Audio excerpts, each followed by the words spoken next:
Welcome to Conversations with B'nai B'rith International. I'm CEO Dan Mariaschin. Thank you for tuning in today.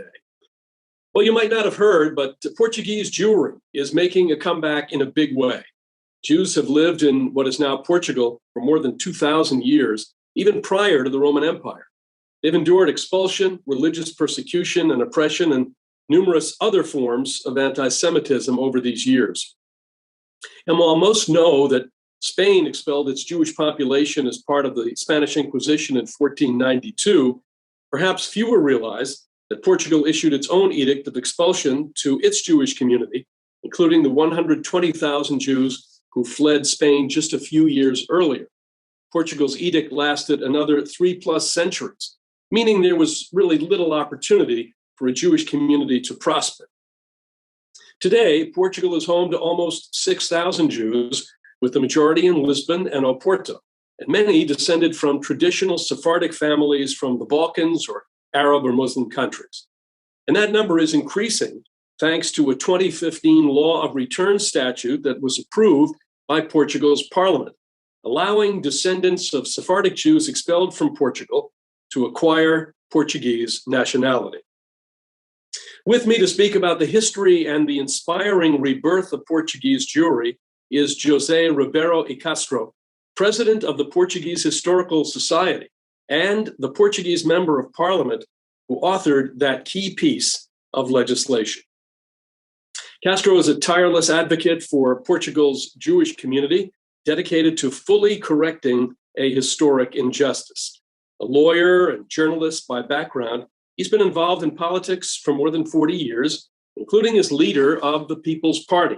And he spent 10 years as a member of the European Parliament from 1999 to 2009. José, great to have you with us today from Portugal. Thank you, Dan.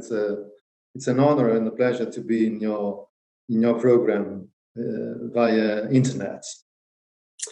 Well, let's begin by having you tell us about your background and how you came to be such a strong advocate for Sephardic Jewish individuals who are looking to acquire citizenship, nationality in Portugal. These are the people whose ancestors were persecuted in Portugal. How did your interest in the expulsion of the country's Jewish community in the 16th century change once you created a Facebook account? I grew under the influence of the stories, the terrible stories of the Holocaust. And also the fact that many Jews that ran away from the Nazi persecution crossed my country. So I was educated in that story, so that background. And the Portuguese public opinion in those days were very sympathetic with the Jews in general, and specifically also with the more controversial Israel question. I remember that in the 60s, differently from Spain, the Portuguese public opinion was more in favor of Israel in the 6 Days War, and so there was a support for the Yom Kippur and the right to enter, the massacre in Munich. There were a lot of cases that struck the public opinion. So I grew with that feeling and that perplexity, that what happened to the world for millions of Jews have suffered what they suffered in the midst of the 20th century. It's still today. It's unbelievable what happened by those days. So that was the background.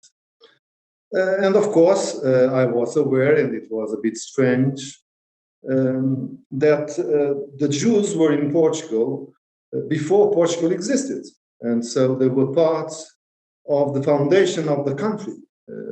The Portuguese didn't exist before Portugal. There were no Portuguese before Portugal. The Portuguese people was created and formed after the Kingdom of Portugal existed. And there was a construction, political and social and cultural construction of the peoples that lived there. among them the Jews that were there prior to the Moors since the Roman Empire. And many of them that I was aware of that, it was not strongly studied, but were influenced in the first years of the kingdom, and mainly in the discoveries, because they had the capital to finance the expeditions, and they had the science, the science of geography, cartography, and they helped. And it was a well-known fact that King John II, that was in power when they were expelled from Spain, got a lot of help from the relevant people of the Jewish community at that time. By a tragic mistake, his successor, King Manuel, married a prince of Spain, princess of Spain, and the Catholic kings of Spain imposed as a condition to that marriage that he followed the same line. And it was not so stiff as Spain, but okay, he made the edict. And it's regarded in Portugal as a tragic historical mistake that we made, an injustice to the Jews and a tragic mistake for the history of the country. Many historians reflect that the influence of Portugal would have been different if we could continue to benefit from the presence of a powerful and creative and loyal Jewish community in Portugal. So, but okay, they were expelled. They went to the Netherlands, to Turkey, to Morocco, to today's United Kingdom, to England, and to the Americas. And we lost the trace. And I was not fully aware of what happened in the 19th century.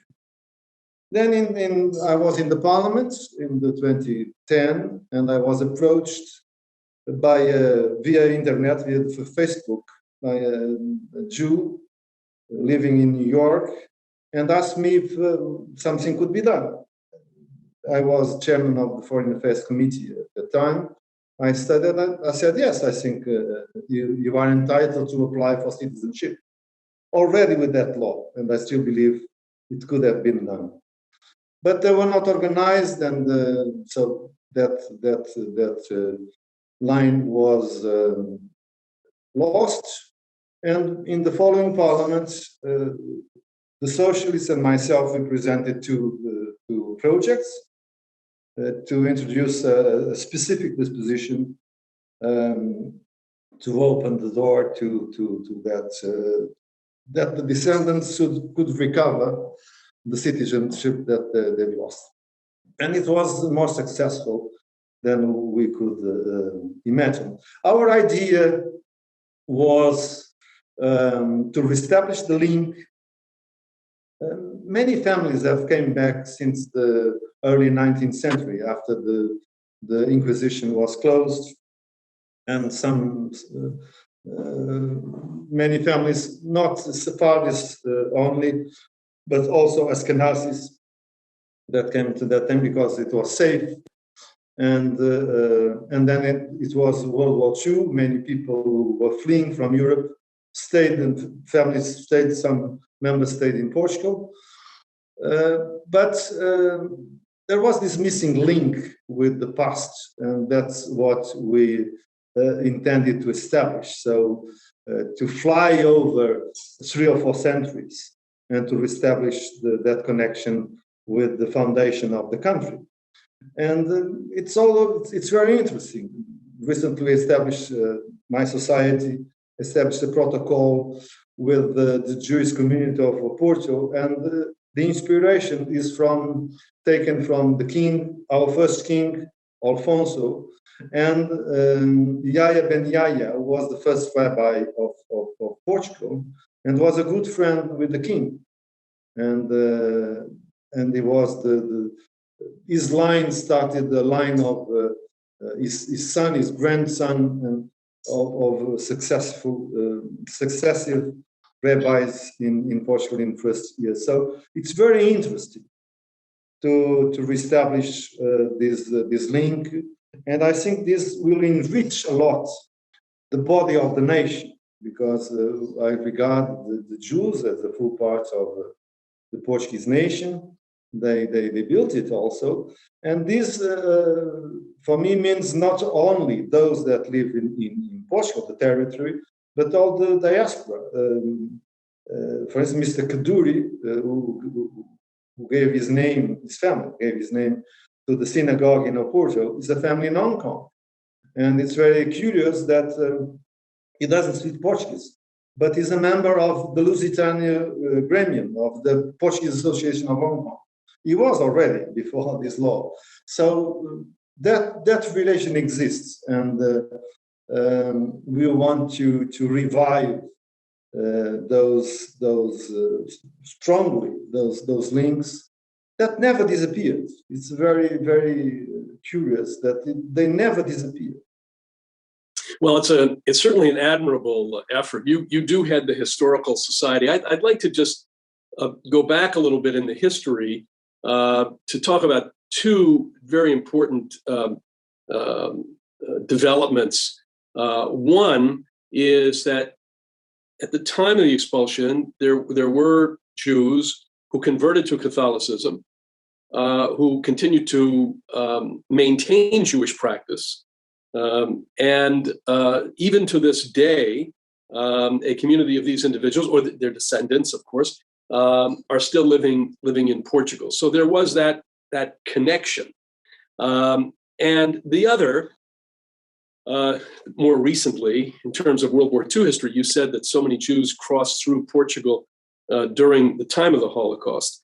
There is that very important story about the Portuguese Consul General in Bordeaux, Aristide Mendes de Souza Mendes, who was so responsible for granting visas, passports to Jews who were fleeing Nazi Germany. Tell us a little about both of those very important developments. Well, yes, the expulsion had it said that if the Jews convert into Catholicism, they could stay.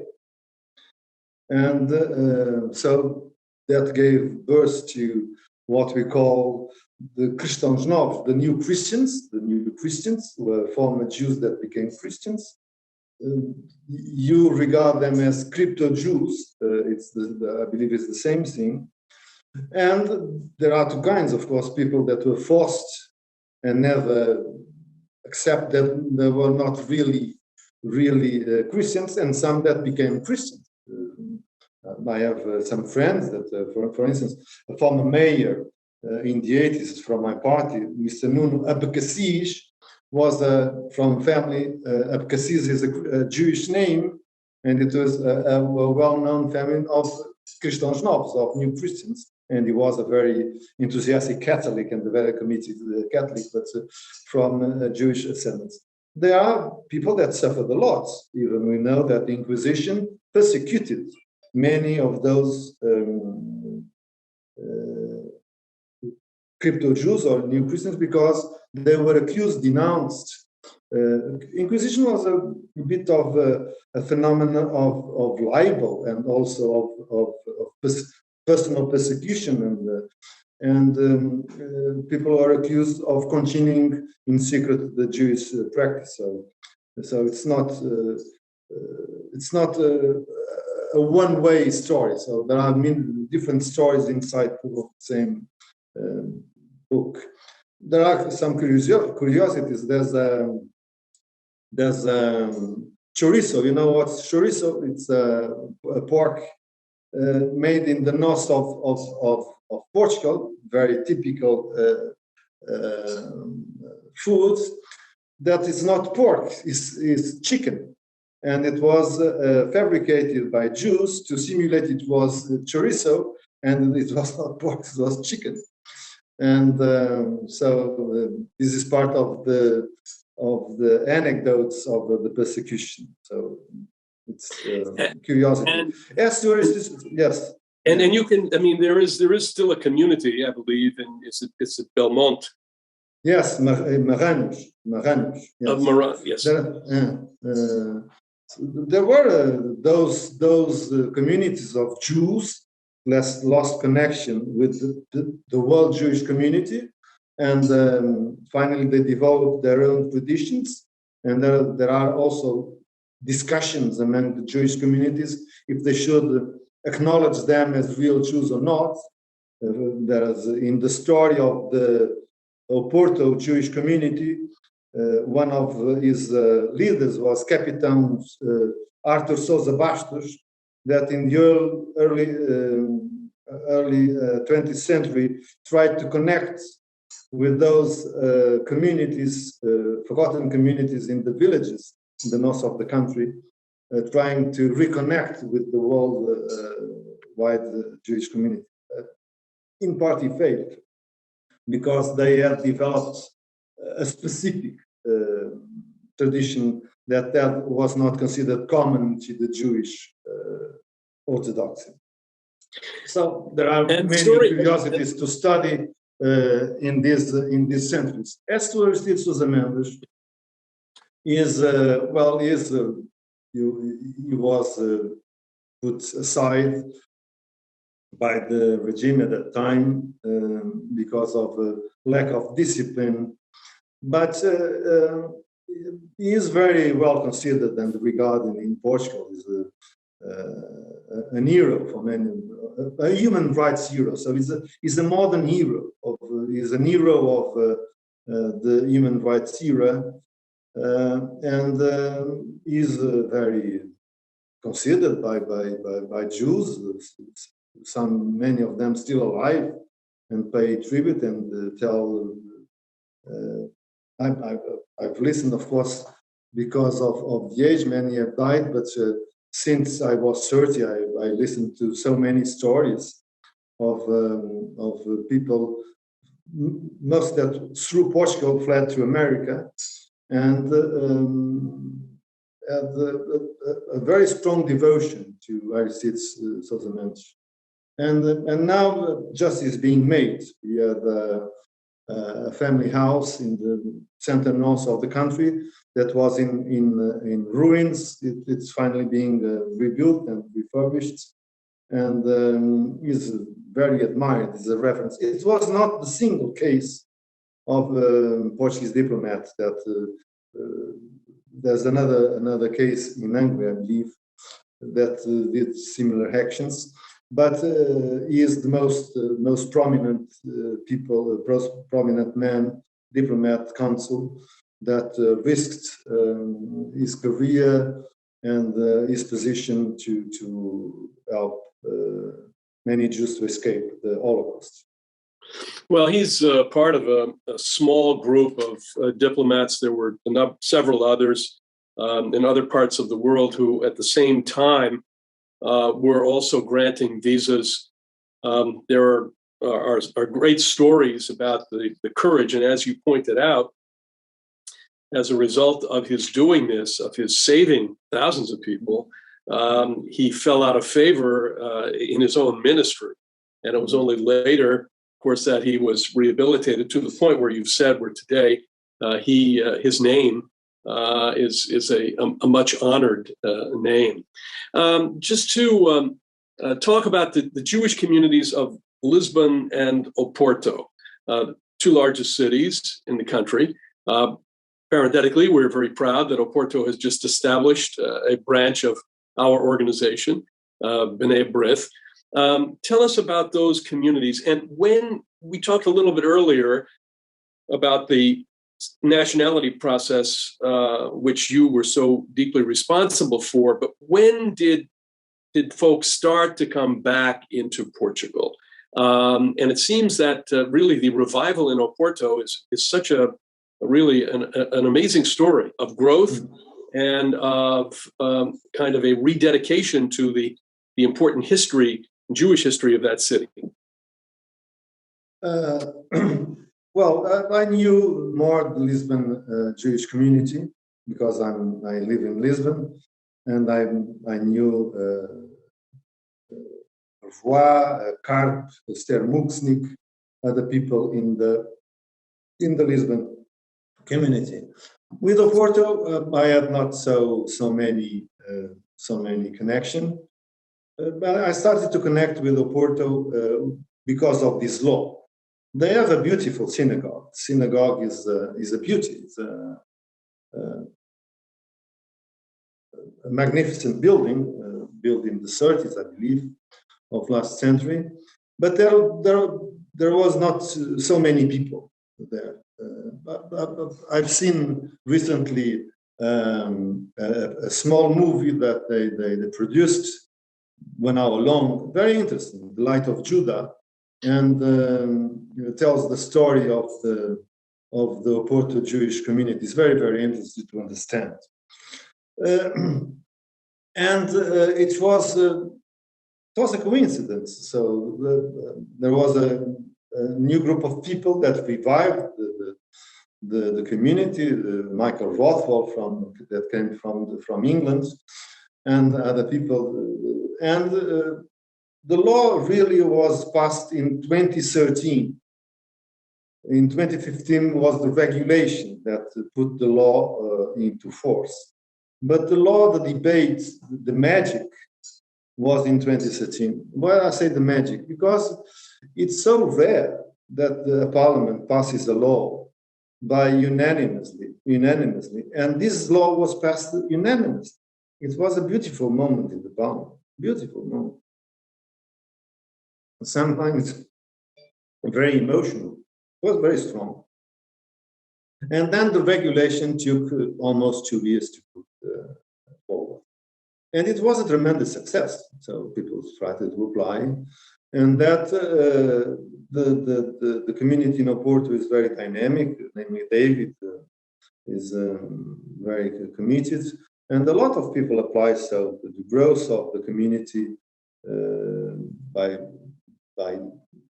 dozens, so it grew a lot, and it's a very strong and close community. I will be visiting them this Sunday with a colleague from the society to visit the Holocaust Museum that they opened recently and the Jewish Museum that they renewed quite recently too.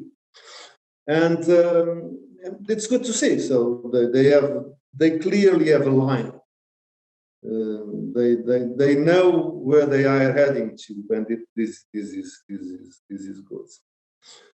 Recently, however, the success created some upset in the country, and there was a risk of a setback because there are thousands of people applying, and that created a pressure in the services. It's something that we have got to look into it and to solve to administer that pressure.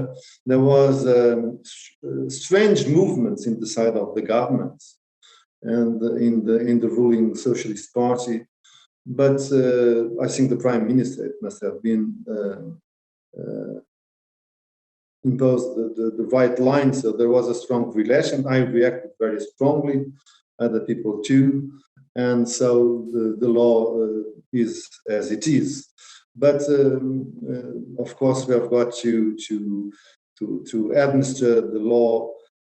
For instance, the services are stuck with the requirements of people to apply, and that creates sometimes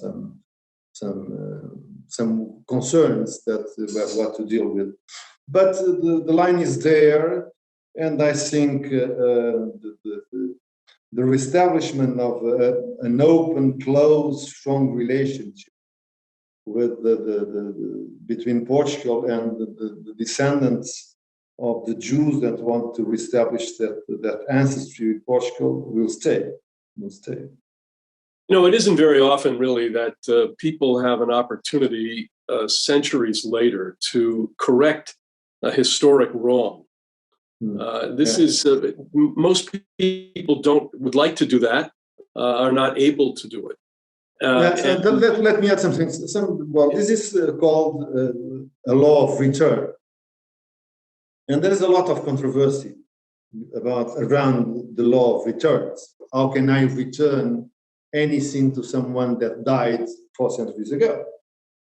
Well, I say this is a law of return for ourselves, Portuguese. We are returning to the tissue to which we belong, because Portugal was created with a strong Jewish community. And so we are returning to what we were. And we're proud of it.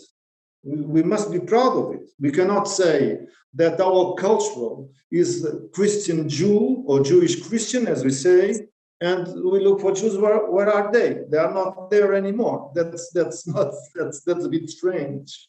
That's a bit strange. One of our sources is the culture, Jewish and Christian, of course, and Greeks, the Romans. That's part of the Western history.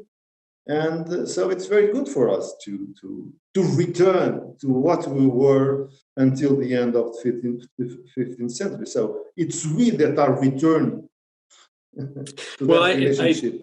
I think, correct me if I'm wrong, that the estimates of the percentage of the Jewish population of Portugal at the end of the 15th century was somewhere between 10 and 20%. Yes, of the total population. Yes. So we're talking about a significant number. And of course, had there been no expulsion, in the discoveries, the population of Portugal was at the most 1 million people. Right. If it's said that when the Jews were expelled from Spain, 200,000 went to Portugal. Adding to those that were there, so imagine how many there were, and they were in the people in very common positions, but there were intellectuals, scientists, doctors, people in finance, people very relevant to the development of the country, very, very relevant. Right, and had there been no expulsion, extrapolated out over a period of 500 years plus, today the Jewish population of Portugal would be immense. The population today is roughly 10 million. 10 million. Yeah. So no. What the historians reflect is that at that time we were doing the discoveries. So we discovered new routes, new relations, new trades. And the Jews were part of the international trade and connection of, and we lost that. So, and the position that was ours moved to the Netherlands, so to the Dutch. And I think it traveled with the Jews. In the 17th century, when we were under a Spanish king, and then we regained independence at the 1640. And there was a Jesuit father, very relevant figure in our history, that was engaged in trying to gain the diplomatic support for Portugal. And he asked for help from the foremost Jewish community that was living in Amsterdam. And the Amsterdam synagogue was founded by Sephardics from Portugal. And they helped Portugal at that time already to diplomatically. So those links never disappeared. But of course, our influence in the European continent would be much more strong. And we kept the Jewish community with us instead of and of course it was a tremendous injustice, and there were sadly and tragically some very rough and dramatic moments in Lisbon and elsewhere. Well, as you mentioned, Portugal's first Holocaust museum opened in Oporto this year. Another is set to open in Lisbon in 2022, a museum of Jewish history. What do these museums mean to the Portuguese people and the Portuguese Jewish community? Well, I think for the Jewish community is a fundamental means of awareness awareness, of education, of what happened in Europe in the midst of the 20th century, and so it's a guarantee of never more again. And people have got to see and to understand it, and so it's not. And for Portuguese people too, I think we need to see it. So it's a permanent source of information and education that keeps us from falling into the same mistakes and errors. And we know it's needed. For instance, recently in the crisis of Yugoslavia, and the war in the Balkans, we see how quickly we can fall into tremendous horrors. It has nothing to do with the horrifying schemes of the concentration camps, but it shows that we must always prevent those trends to develop. And I think it's very important. It's very important that we didn't have we were out of the war in 39-45, but we need to be aware of what happened. So this is a key element. And I think we also need to know what happened to our Jewish community. So I think that I'm very curious to visit also the Jewish museum, so that speaks about the community in Oporto. I think that it's important for us to understand what happened. That the Jews that came after the destruction of the temple to the Iberian Peninsula in the early years of this millennium, I believe, it's discussed, and what happened to them. It's very interesting. Well, I think for any country really today, particularly in Europe, but not only in Europe, I mean, Holocaust education is something which is extremely important, as you say. Of course, to study about the terrible tragedy, brutality that was inflicted on the Jewish people between 1933 and 1945, but also, as you say, the lessons from that terrible period for the present and the future. I've seen, I hope also one day to visit the museum in Oporto, but I've seen videos.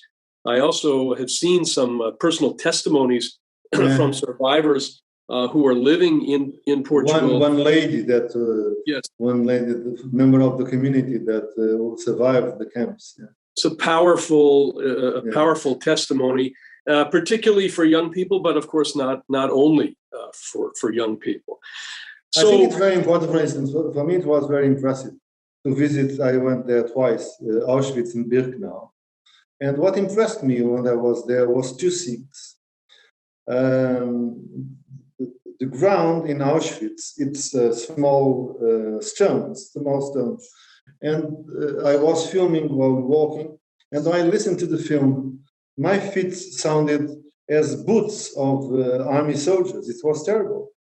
The sound in the movie of walking there, and the second is it's not a very graphic experience, but the void shouts is amazing. It's Birkenau, it's terrible because it's silent, it's wide, it's silent, and we may imagine what happened there. And it's also in the cabins in Auschwitz. I think people should go there, and others, and see by themselves and imagine how terrible it was. There's one other item, it's connected, of course, and that's the issue of contemporary anti-Semitism. We have we've seen a tremendous outbreak over the past 15, 20 years, and it continues, a lot of it in Europe, but not only in Europe, of course. The International Holocaust Remembrance Alliance, known as IRA, is that group of countries that have come together to promote Holocaust remembrance and memory, and to set a baseline definition for anti-Semitism today. Portugal is a member of the alliance. Again, countries that are committed to remembrance, education, research, but it has not yet adopted the definition, this very important baseline definition of anti-Semitism, which relates to classic anti-Semitism and the anti-Semitism that we're experiencing today.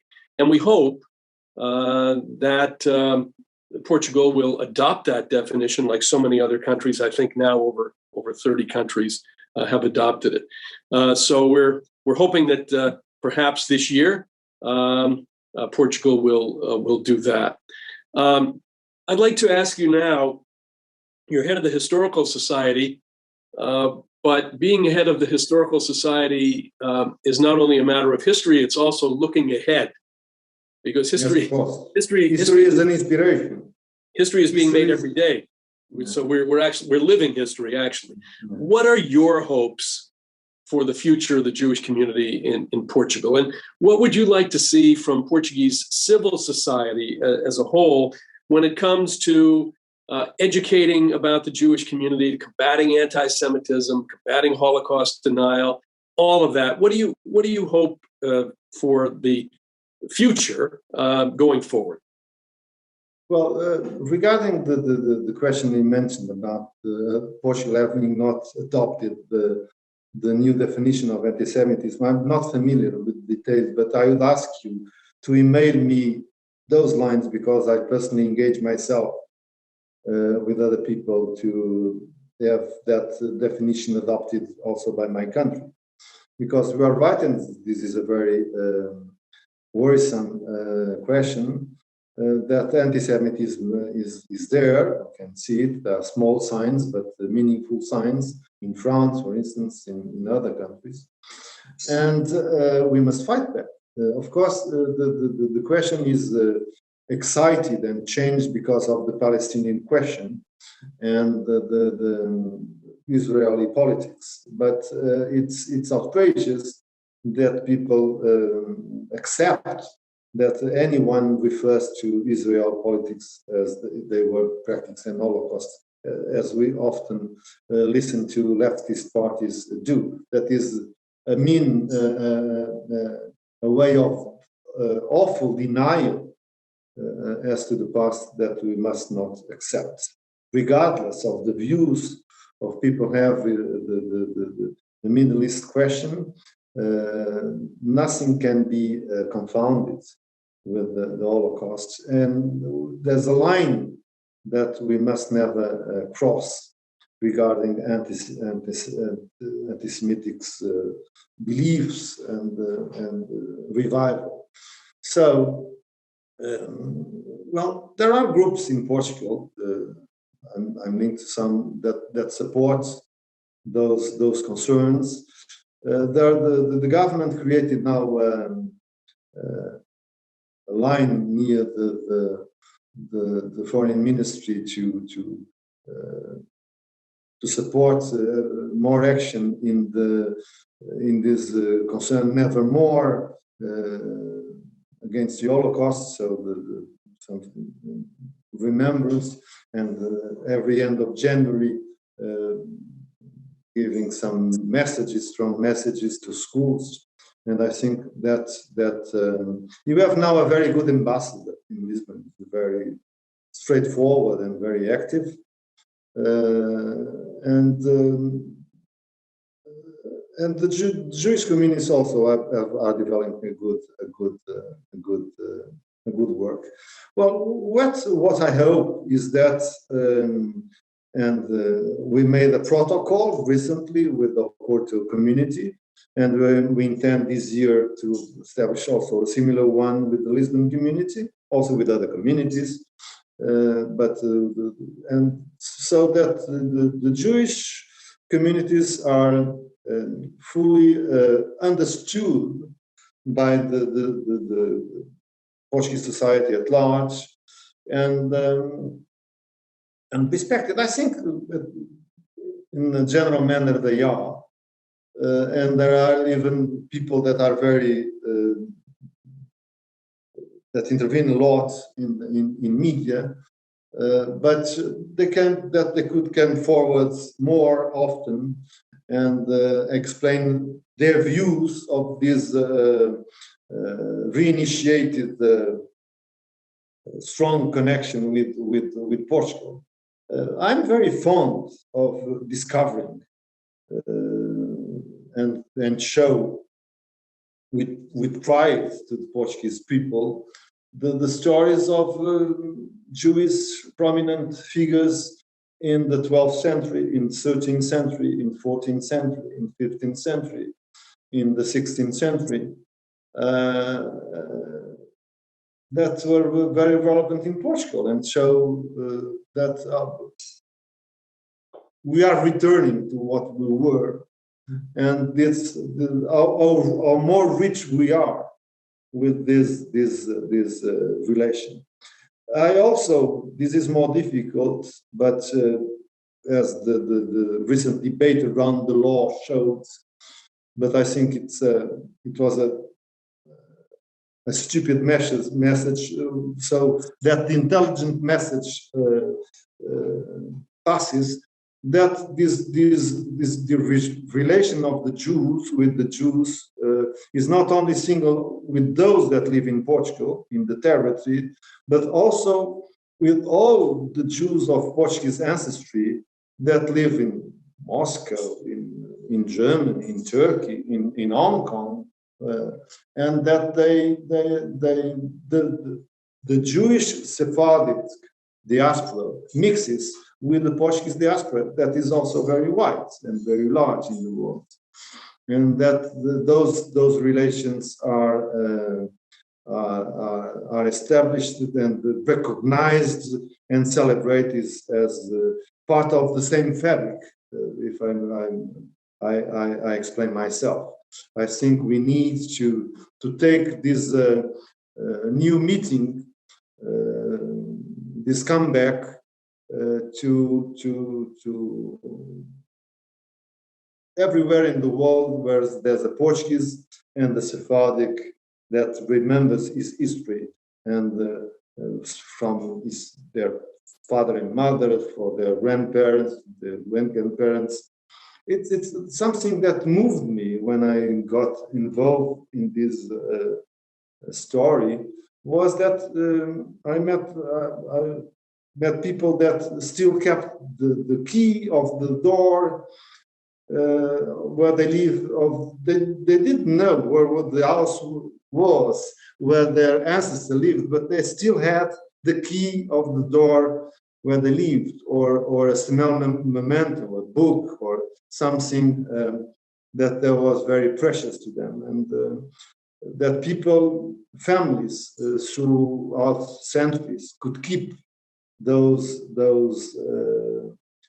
memories, those traces of their roots. It's very, very strong. So I said in the parliament that I felt that those people were real more Portuguese than many of us that were born there, because they traveled with those memories.